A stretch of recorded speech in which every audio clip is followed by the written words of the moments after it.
is Jordy, aka RVTourGuy here. Today, I'm going to show you how to install your hitch and attach your travel trailer. Ready? Let's go. So first step is make sure your truck is lined up to the hitch of the trailer. So right now, we already lined it up. Once you get to this stage, you're going to want to bring your hitch down. There you go.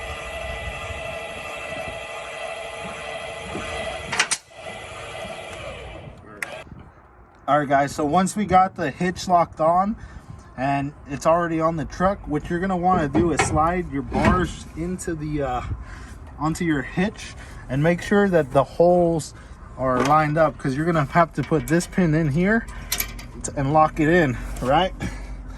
So make sure it's all lined up. You put in your stabilizer bar in. That's when you're going to raise the hitch back all the way up, so your truck is gonna raise up high. So this is what I mean. So I'm gonna drop down my jack, and the reason we're doing this is to take off all the tension off the bars. Right now I can't slide that in here. We're gonna connect this bar onto this side. Once it's locked in, you want to add the other pin to the other side, and you're locked in. Put your pin in, you're locked in.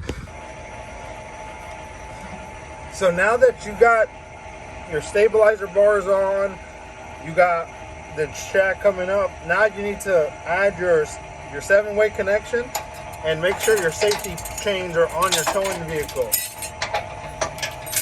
Now I recommend crossing the cables, and make sure you have your safety cable on at all times. So make sure your safety cable is in. Put that in there. I recommend crisscrossing, but once you get to here, the one thing I would recommend is getting your own hitch lock. Mine is laying around somewhere, but it's a $12 lock I bought on Amazon. Works perfectly fine. Lock it in and you're good to hit the road. So if you like what you saw, please like and subscribe. I am making a part 2 on how to unhook your hitch from your trailer and how to set up your RV. Thank you for watching. I hope you learned something today. Happy camping, and we'll see you soon here at the Montron RV.